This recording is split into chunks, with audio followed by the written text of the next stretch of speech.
Hello everyone, আশা করি সকলেই ভালো আছো। আজকে আমরা ফিজিওলজির মধ্যে জেনারেল ফিজিওলজি, যেটা তার সেকেন্ড লেকচারটা নিয়ে আসছি, যেটার নাম হচ্ছে হোমিওস্ট্যাসিস অ্যান্ড ইন্টারনাল এনভায়রনমেন্ট। তো আমি তোমাদের সাথে আছি Subhajit Bandyopadhyay, Dhaka medical college K81। ভিডিওটি শেষ পর্যন্ত দেখার জন্য সবার অনুরোধ থাকলো। আচ্ছা, প্রথমে আমরা হোমিওস্ট্যাসিস বিষয়টা কি। হোমিওস্ট্যাসিসটা হচ্ছে তোমার বডিতে, তুমি একটা জিনিস সিম্পলি কল্পনা করো যে তুমি গরমের মধ্যে যাচ্ছ, ঠান্ডার মধ্যে যাচ্ছ, গোসল করতে যাচ্ছ, তারপরে তুমি একটা খাবার খাচ্ছ, তো বিভিন্ন কাজ করছো তুমি, কিন্তু তুমি দেখবা তোমার বডিতে তুমি একটা কমফোর্টেবল ফিল পাচ্ছ সবসময়। তোমার বডিতে কোনো কিছুই মানে একটা অস্বাভাবিক কিছু হয়ে যাচ্ছে না। তুমি গরমে যাচ্ছ, কিছুক্ষণ পরে তুমি গরমের সাথে মানিয়ে নিচ্ছ, তুমি ঠান্ডা যাচ্ছ, সেখানেও মানিয়ে নিচ্ছ। তো এমন না যে তুমি ঠান্ডা থেকে গরমে গেলে তোমার একটা মানে কী বলে ওটারে, সেন্সলেস হয়ে গেলে বা এরকম একটা কিছু। তো এইটা বডি, তোমার বডির ভিতরে যেসব বিভিন্ন মানে রিয়াকশান বা কাজ হচ্ছে, এগুলোকে মেনটেন করার বডির একটা ইনার একটা ক্ষমতা থাকে, ঠিক আছে। এইটার নাম হচ্ছে হোমিওস্ট্যাসিস। এখন আমাদের এই হোমিওস্ট্যাসিসের ডেফিনেশনটা পড়তে হবে। এখন ফিজিওলজির ক্ষেত্রে ডেফিনেশনটা একটু বিচ্ছিরি টাইপ দেখতে, উইয়ার টাইপ। তো তোমরা এগুলো, আমার সাজেশান থাকবে, তোমরা ডেফিনিশনগুলো বারবার পড়বে। এটা হয়তো তুমি বইতে আলাদা কালি দিয়ে দাগিয়ে রাখতে পারো, অথবা আলাদা নোট করতে পারো, ঠিক আছে। অ্যান্ড এটা বুঝে বুঝে পড়বে ডেফিনিশনগুলো।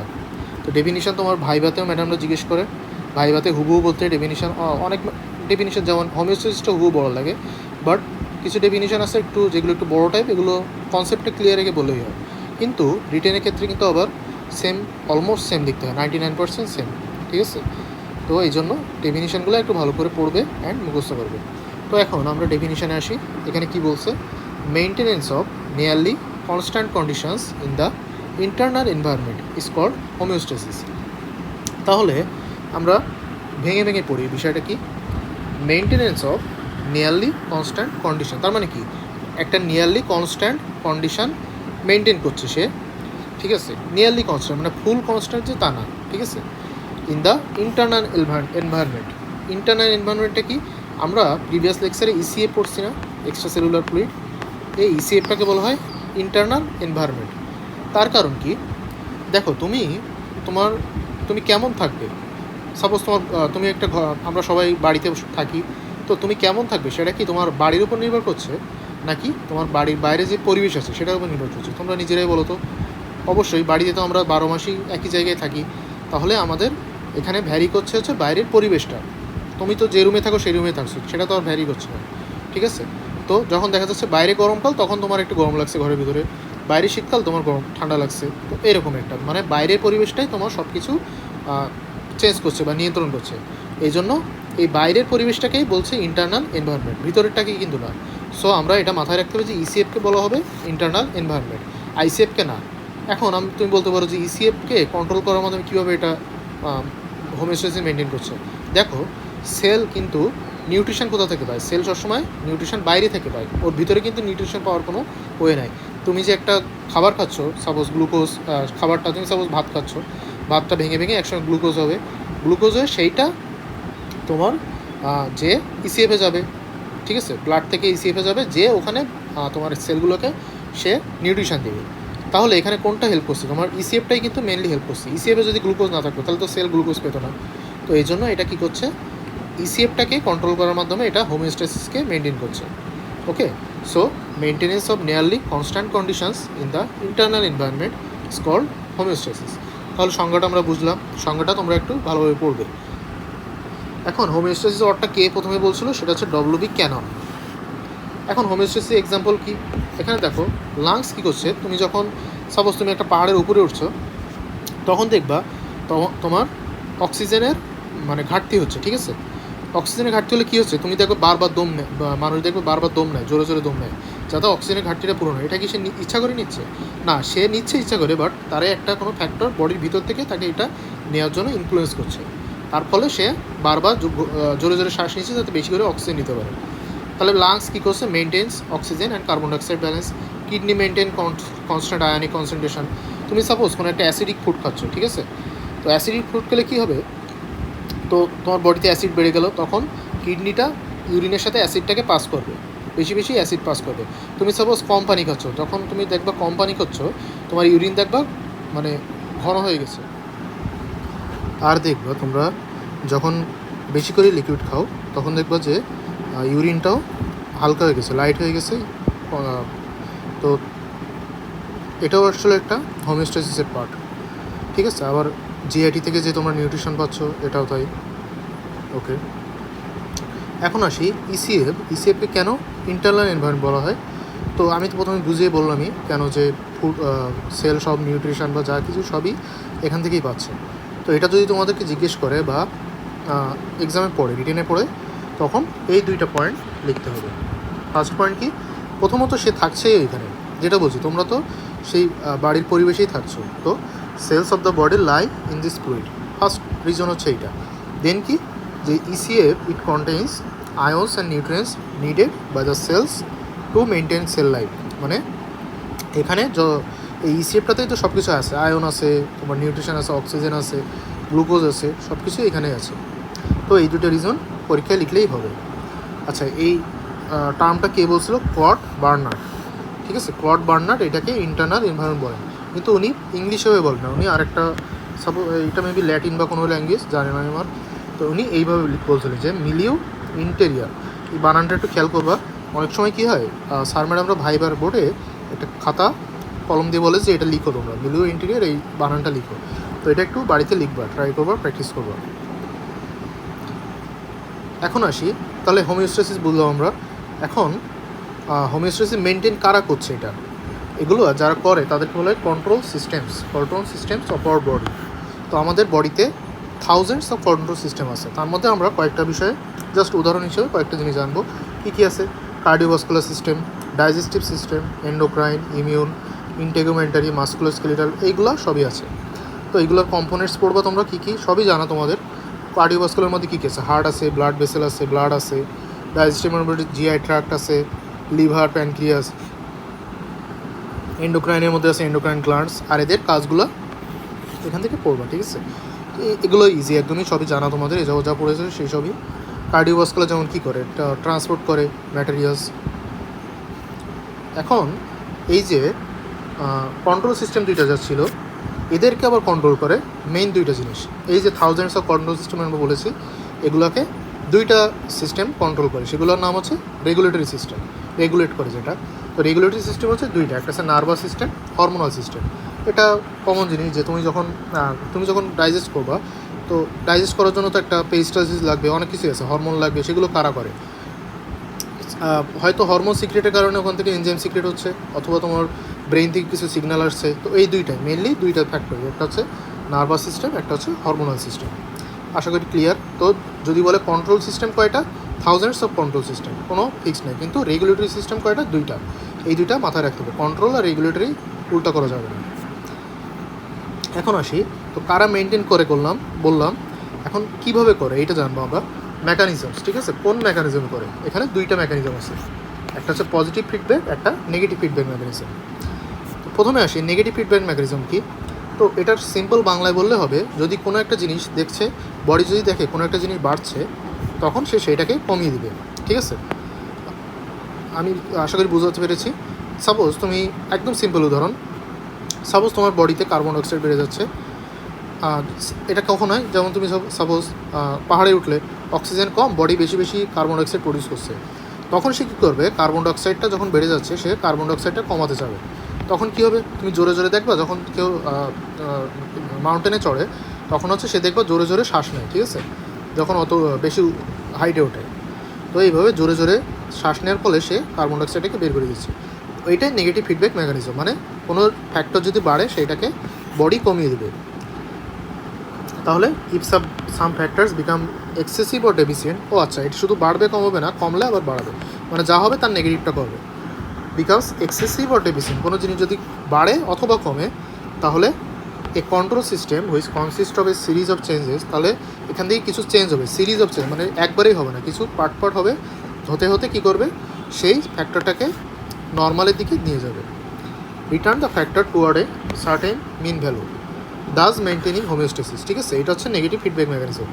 তাহলে কী করলো, যখন কোনো ফ্যাক্টর বাড়বে অথবা কমবে তখন কিছু সিরিজ অফ চেঞ্জ হবে, মানে পরপর অনেকগুলো চেঞ্জ হবে, হওয়ার পরে সেই ফ্যাক্টরটা আলটিমেটলি নর্মাল হয়ে যাবে। যদি সেটা বেড়ে যেত তাহলে কমে যাবে, কমে যেত তাহলে বেড়ে যাবে। এখন আসি তাহলে এই এক্সাম্পলগুলো তোমাদের এমসিকিউ বা ভাইভাতে ধরতে পারে যে নেগেটিভ ফিডব্যাকের কিছু এক্সাম্পল দাও, তখন তোমাদের এই এক্সাম্পলগুলো সবই পড়বা, কারণ এগুলো এমসিকিউতে পড়তে পারে।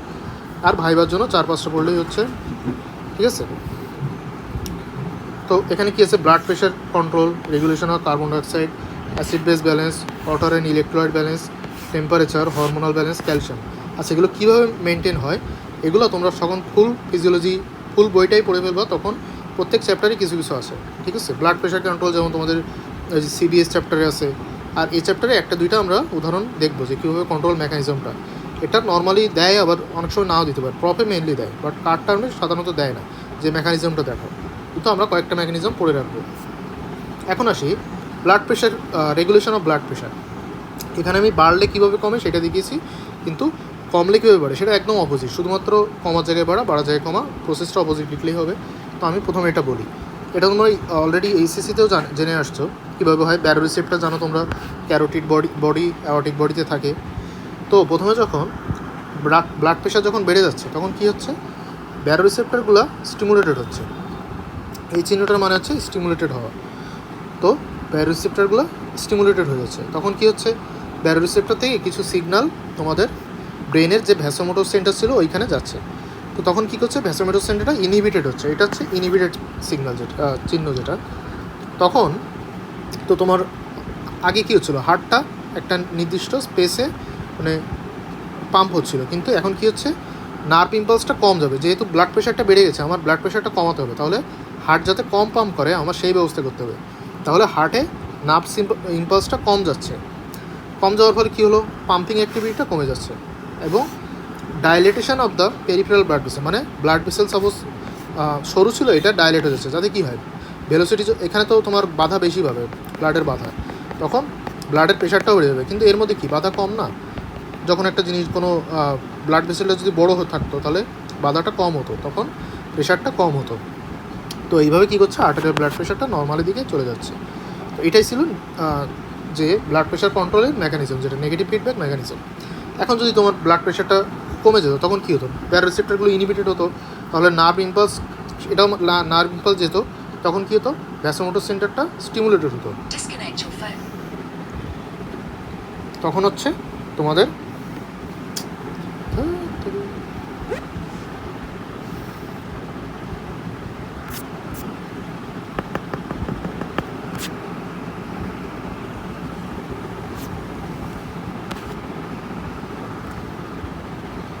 আচ্ছা, এখন আমরা জানবো কীভাবে আমাদের বডিতে ব্লাড প্রেশারটা রেগুলেট হচ্ছে। সেটা কি, প্রথমে যখন ব্লাড প্রেশারটা বেড়ে যাচ্ছে, এটা তোমরা এইচএসসিতেও পড়ে আসছো, তখন কী হচ্ছে, যে তোমরা জানো যে ক্যারোটিড, সাইনাস, অ্যাওর্টিক বডি, এগুলোতে ব্যারোরিসেপ্টর থাকে। তো সেই ব্যারোরিসেপ্টরটা স্টিমুলেটেড হচ্ছে, এটা হচ্ছে স্টিমুলেটেডের চিহ্ন, ঠিক আছে, স্টিমুলেটেড। তো এটা কী হচ্ছে, স্টিমুলেটেড হচ্ছে। স্টিমুলেটেড হলে কি হয়, মেডুলাতে, ব্রেনে যে মেডুলা থাকে সেখানে নার্ভ ইম্পালস যাবে, এখান থেকে নার্ভ ইম্পালসটা কী করবে, ব্রেনে যে ভ্যাসোমোটর সেন্টার থাকে সেই ভ্যাসোমোটর সেন্টারকে ইনহিবিটেড করবে। এই যে মাইনাস চিহ্নটার মানে হচ্ছে ইনহিবিটেড, ঠিক আছে, ইনহিবিট করবে। তো ইনহিবিট করলে কী হচ্ছে, আমাদের মেইনলি হার্টটা কি নির্দিষ্ট একটা পেসে সে পাম্প করে, কিন্তু যখন আমার ব্লাড প্রেশারটা কমাতে হবে তখন কী হবে, হার্টটা কম পাম্প করতে হবে অবশ্যই, যাতে ব্লাডের স্পিডটা কম থাকে। তো এই জন্য ব্লাড প্রেশারটা যখন কমাতে হবে তখন আমার হার্টকে স্বাভাবিকের থেকে কম পাম্প করতে হবে। তো এই জন্য আমাদের নার্ভ সিগন্যালটাকে ইনহিবিট করতে হবে, যত বেশি নার্ভ সিগন্যাল যাবে তত হার্টটা বেশি পাম্প করবে, তাহলে আমার নার্ভ সিগন্যালটা কমাতে হবে, তখন পাম্পটা কমে যাবে। তার সাথে কী হচ্ছে, যে পেরিফেরাল যে ব্লাড ভেসেল আছে, পেরিফেরাল মানে আমাদের বডি যে তুমি দেখতে পাচ্ছ যেটা হাতে থাকে, পায়ে থাকে, এগুলো আছে পেরিফেরাল ব্লাড ভেসেল। এইগুলো ডাইলেটেশন হচ্ছে, ডাইলেটেশন মানে প্রসারিত হওয়া। যখন ব্লাড ভেসেল প্রসারিত হবে তখন কি এর মধ্যে ব্লাডটা কম বাধা পাবে, তখন কি ব্লাডের স্পিডটা কমে যাবে, ব্লাড প্রেশারও কমে যাবে, ঠিক আছে। এইভাবে আর্টেরিয়াল ব্লাড প্রেশার নর্মালে যাচ্ছে। তো আশা করি তোমরা বুঝতে পারছো। এখন নেগেটিভ ফিডব্যাক জানলাম, তাহলে পজিটিভ ফিডব্যাকটা কি, তাহলে তোমরা হয়তো নাম থেকে এখন আন্দাজ করতে পারছো কি, যদি একটা জিনিস বাড়ে তখন সেটাকে আরও বাড়াবে, যদি কমে তখন সেটাকে আরও কমাবে। এখন তোমরা আমাকে কমন সেন্স দিয়ে বলো তো যে এইটা ভালো নাকি নেগেটিভ ফিডব্যাক ভালো? অবশ্যই নেগেটিভ ফিডব্যাকই ভালো। তুমি যদি একটা জিনিস বেড়ে যাচ্ছে তুমি তাকে আরও বাড়াচ্ছ, তাহলে তো সেটা একটা খারাপ হয়ে গেল। তাহলে এটা আমরা পরেই পড়বো, এটাকে ভিশিয়াস সাইকেল বলা হয়। তো তাহলে কি বলছে এটা ডেফিনিশনটা? If the initiating stimulus causes more of the same it is called positive feedback mechanism. তার মানে যে স্টিমুলাসটা তুমি পাচ্ছ তারপরে কি হবে, যেটা হচ্ছে তার আরও বেশি হবে, ঠিক আছে, সেটাকে বলা হয় পজিটিভ ফিডব্যাক মেকানিজম। এর কী কী এক্সাম্পল আছে? Blood clotting, parturition. পার্চুরেশন মানে হচ্ছে চাইল্ড বার্থ, যেটা সেটাকে বলা হয় পার্চুরেশন মেডিকেলের ভাষায়। LH surge luteinizing hormone and creation of nerve signals. এটা তোমরা এই চ্যাপ্টারেই কয়েকটা লেকচার পরে জানতে পারবে। আর ব্লাড ক্লটিংটা তোমরা ব্লাড চ্যাপ্টারে পড়বে। তাহলে এরও একটা ডিসক্রিপশান আমরা দেখি। পার্চুরেশন মেকানিজম এটা কীভাবে হচ্ছে, চাইল্ড বার্থটা হয়। তো যখন তোমার সাপোজ মায়ের যে ইউটেরাস তার মধ্যে ধরো সাপোজ এখানে তোমার চাইল্ড আছে, ঠিক আছে, তোমার সে কী হবে, এটা তো সাপোজ ইউটেরাস, তার মধ্যে একটা চাইল্ড আছে। তো সে কী করে, চাইল্ডটা যখন চাইল্ড বার্থের সময় আসে সে এই দিকে আসতে থাকে, ইউটেরাসের যে সার্ভিক্স এটা দিয়ে সে বাইরে বেরোতে থাকে। এখানে সে প্রেশার প্রয়োগ করে, ইউটেরাসের যে সার্ভিক্স আছে সেখানে সে কিছু প্রেশার দিবে। ওকে, প্রেশার দিলে কি হচ্ছে, এখান থেকে সার্ভিক্সটা অবশ্যই স্ট্রেচ হচ্ছে বাইরের দিকে, এখানে কিছু স্ট্রেস রিসেপ্টর থাকে। ওকে, স্ট্রেস রিসেপ্টর, সেই স্ট্রেস রিসেপ্টরগুলো স্টিমুলেটেড হচ্ছে, অবশ্যই স্ট্রেস হলে তো হবেই। এখান থেকে সিগন্যাল কোথায় যায়, এখান থেকে সিগন্যাল ব্রেইনের যে হাইপোথ্যালামাস সেখানে যায়। হাইপোথ্যালামাস থেকে যে একটা, তোমরা জানো পোস্টেরিয়র পিটুইটারি, যেটা পোস্টেরিয়র পিটুইটারি থেকে তোমাদের একটা হরমোন সিক্রেট হয় অক্সিটোসিন নাম। ওকে, অক্সিটোসিন, কিন্তু এই পোস্টেরিয়র পিটুইটারিকে আবার সিগন্যাল দেয় হাইপোথ্যালামাস। তো এই পোস্টেরিয়র পিটুইটারি থেকে অক্সিটোসিন হরমোন সিক্রেট হচ্ছে। অক্সিটোসিন হরমোন সিক্রেট হলে কী হবে, সেইটা আবার আসছে এই সার্ভিক্সে। সার্ভিক্সে এসে কী হয়, অক্সিটোসিনের কাজ হচ্ছে তোমার প্রেশার বেশি প্রয়োগ করা। অক্সিটোসিন যেখানে কাজ করে সেখানে সেটা সংকুচিত হয় কোনো একটা জায়গায়। তাহলে যদি তোমার সার্ভিক্সে এটা আসে তখন কী হবে, সার্ভিক্স আরও সংকুচিত হবে। তো তুমি বেবি তো একে তো স্ট্রেস দিচ্ছে, তারপর আবার স্ট্রেস আসছে, তার মানে কি এভাবে বেবিটা বাইরে বেরিয়ে আসছে, এখান থেকে চাপ দিয়ে দিয়ে বেবিটা বাইরে চলে আসছে। ওকে, মোর পাওয়ারফুল কন্ট্রাকশন। তাহলে দেখো বেবি তো প্রথমে কন্ট্রাকশন হচ্ছিলোই, তার উপর অক্সিটোসিনের ফলে আবার কন্ট্রাকশন আসছে, তাহলে কি কন্ট্রাকশনটা বেড়ে যাচ্ছে। এই জন্য এটাকে বলা হচ্ছে পজিটিভ ফিডব্যাক মেকানিজম। আশা করি বুঝতে পারছো, এখানে প্রসেসটা যে আছে অক্সিটোসিনেরটা এখানে লেখা নেই, আমি অ্যাড করে দিলাম, এটা তোমরা জেনে রাখো।